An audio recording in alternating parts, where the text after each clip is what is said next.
Hello दोस्तों, कैसे हो आप लोग। उम्मीद है सब अच्छे होंगे, सब बढ़िया होंगे। और जो अपनी प्रिपरेशन है, जो अपनी मेहनत है, वो ईमानदारी से कर रहे होगे।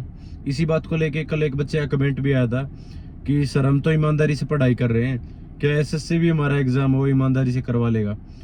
तो उसका फिलहाल मेरे पास जवाब नहीं है, और जवाब यही है कि नहीं करवा सकता भाई। ठीक है ना, नहीं करवा सकता। जैसा अभी हिसाब किताब चल रहा है ना, उस हिसाब से 10% भी चांसेस नहीं है कि आपका जो एग्जाम हो ईमानदारी से करवा लिया जाएगा। आवाज उठाऊंगा भाई, आप लोगों को साथ देना मत नहीं देना वो आपके हाथ में है, लेकिन मैं इस सिस्टम के खिलाफ आवाज उठाऊंगा।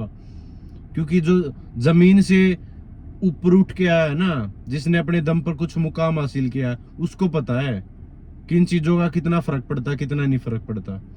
बहुत सारे यूट्यूबर हैं, ठीक है, मैं नाम भी ले लूँ लेकिन नाम नहीं लेना चाहता उन लोगों का, अभी भी कोर्स बेचने में लगे हुए हैं यार। वो ये बोल रहे हैं कि नहीं नहीं आपका एग्जाम हो टाइम से होगा, इन चीजों से कोई फर्क नहीं पड़ेगा। क्यों फर्क नहीं पड़ेगा भाई? जहां पर आप एग्जाम देने गए हुए हो और जो इन्विजिलेटर है वो 18 से 20 साल की है, या कोई लड़का है, वो कैसे कंडक्ट करवा लेगा एग्जाम को, ये बता दो। और फिर तरीके से कैसे हो जाएगा? अगर आप कंप्यूटर चला यूज कर रहे हो, आपका एग्जाम कंप्लीट हो चुका, और बाकी आप सिस्टम देख रहे हो कि सिस्टम चले हुए हैं, उनका एग्जाम अभी तक कंप्लीट नहीं हुआ है, तो कैसे फिर तरीके से बोल सकते हो आप, ये बता दो। आपके पास पेन नहीं है तो आप कैसे मैथ के क्वेश्चन है वो सोल्व कर लोगे? आपके पास जो माउस दे रखा है उस वो ठीक से काम नहीं कर रहा, तो आप कैसे उनको मार्क कर लोगे क्वेश्चनों को, ये बता दो। तो ये क्या छोटी मोटी गलतियां हैं क्या? दूसरी बात, इसका जो पास्ट है एडिक्यूटी का, वो बिल्कुल ही बेकार रहा है। ये हमेशा से कंपनी बिकती आई है और आगे भी बिकेगी। बिकेगी क्यों? दूर दूर तो इनके सेंटर हो गए, ठीक है ना, जहां पर लोकल की रीच ही नहीं होगी। लोकल की रीच नहीं होगी तो कुछ सेंटर्स में ऐसा भी हुआ है कि जो आंसर ऑलरेडी मार्क होके आए हैं। कैसे आगे भी मार्क होके? एग्जाम है वो एक टाइम पे क्यों नहीं हो रहा सबका? या तो सभी का सिस्टम ऑफ होना चाहिए, या सभी का चल रहा तो फोन तक अलाउड हो रखे हैं यार, फोन लेके सेंटर में जा रखे हैं। तो इससे बड़ी और क्या घोटाला होगा, ये बताओ। इससे बेकार सिस्टम और क्या होगा, ये बता दो मेरे को। और ये तो फेज 13 का एग्जाम था, छोटे से लेवल पे एग्जाम था। दिल्ली पुलिस का इतने बड़े लेवल पे एग्जाम होता है, और आपके सेंटर देख लेना कहाँ कहाँ आएंगे। कोई बच्चा प्रिपरेशन करके गया है, कोई लड़की है, उसको घर वाले कैसे जाने देंगे इतनी दूर, ये बता दो। 400-500 किलोमीटर दूर, 800 किलोमीटर दूर कैसे जाने देंगे, ये बता दो। किसी की अच्छी प्रिपरेशन है, वो एग्जाम में बैठ चुका है और उसका एग्जाम भी अच्छा हो गया है, और बाहर निकलने के बाद उसको पता चलता है कि एग्जाम तो कैंसिल हो गया, उसके पे क्या बीतेगी ये सोच के बताओ कि किस तरीके से फेयर हो सकता है, ये बता दो। 100% बिकेंगे भाई, आपके जो सेंटर्स हैं वो बिकेंगे। जो कट ऑफ है बिल्कुल हाई जाएगी। अगर ऐसा ही सिस्टम रहा तो जो अभी प्रोटेस्ट चल रहा है, हम उस चीज का समर्थन करते हैं, और जो स्टूडेंट्स के साथ गलत हो रखा है हम उसके खिलाफ आवाज उठाते रहेंगे हमेशा। आप साथ दो या ना दो, ठीक है, चीजों को शेयर करो ना करो आपके हाथ में है, लेकिन हम आवाज हमेशा उठाएंगे। बच्चों के साथ खड़े हैं, हमेशा खड़े रहेंगे यार। सालों की मेहनत होती है बच्चों की, ऐसे नहीं है कि ऐसे ही एग्जाम हो जाता है, ऐसे ही एग्जाम निकालने लग जाते हैं। पड़ोसियों के, घर वालों के, पता नहीं किस किस के ताने सुनने पड़ते हैं कि एग्जाम नहीं हुआ, 1 नंबर से रह गया, 2 नंबर से रह गया। जो 1-2 नंबर से रहता है ना, उनको ही पता है, दिन रात मेहनत करते हैं वो, आंखों की नींद है वो चली जाती है। और आप कह रहे हो कि नहीं टाइम से, ऐसे टाइम से एग्जाम होने का क्या फायदा, ये बता दो।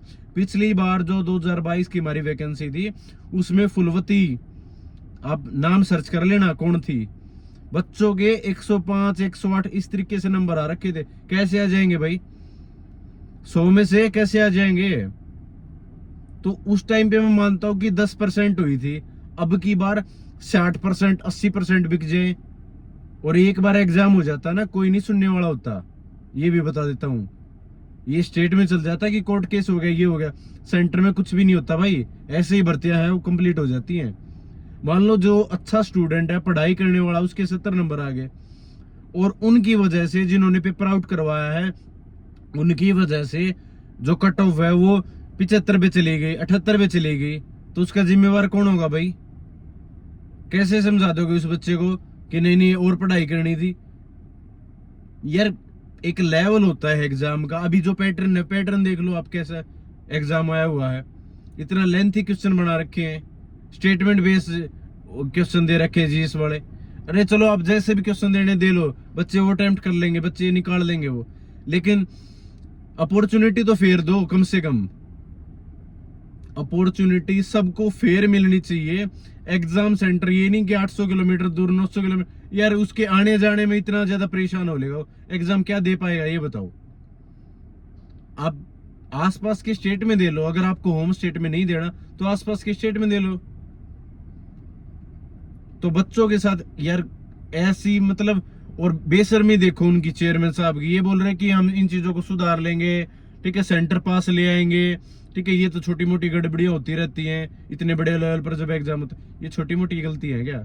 अगर किसी एक स्टूडेंट के साथ भी गलत हो रहा है ना, तो ये मान के देखो कि उनके सपनों के साथ गलत हो रहा है, उनके घर वालों के साथ गलत हो रहा है। एक आदमी के पीछे बहुत सारी चीजें जुड़ी हुई होती हैं। आप भर्ती, मेरा मानना ये है कि भर्ती चाहे 2 महीने लेट आ जाए भाई, ठीक है, 1 जुलाई से आपकी डेट काउंट होनी थी, वही डेट काउंट होनी चाहिए। आपका एग्जाम चाहे 2 महीने लेट हो जाए, लेकिन फेयर तरीके से एग्जाम होना चाहिए, मेरा मानना ये है। और जो एक कोर्स वगैरह बेचने वाला है ना, यूट्यूबर्स, ठीक है, ये अपने आप को टीचर्स बताते हैं, खुद का तो कभी एग्जाम क्लियर हुआ नहीं इनसे, और ये कहने लग जाते हैं नहीं नहीं टाइम से होगा, सब कुछ टाइम से होगा, हमारा कोर्स वगैरह ले लो। यार शर्म कर लो यार, हद कर लो, हद आपकी। वहां पर सपोर्ट तो आप दिखा नहीं रहे हो। हमारी तो चलो मजबूरी, हम इस तरीके से सपोर्ट नहीं दिखा सकते, हम वहां नहीं जा सकते, लेकिन आप लोग तो जा सकते हो। या सिर्फ बच्चों से पैसे ही लूटने होते हैं आप लोगों को? तो भाई अपनी पढ़ाई है वो भी जारी रखो, प्रोटेस्ट में हिस्सा लो, ठीक है। एग्जाम 2 महीने बाद, 3 महीने बाद चाहे बेशक डिले हो जाए, लेकिन फेयर तरीके से अगर एग्जाम होगा तो वो आप लोगों के लिए बेटर है। नहीं तो फिर वैकेंसी आपकी लटकती रह जाएगी ऐसे ही, ठीक है ना।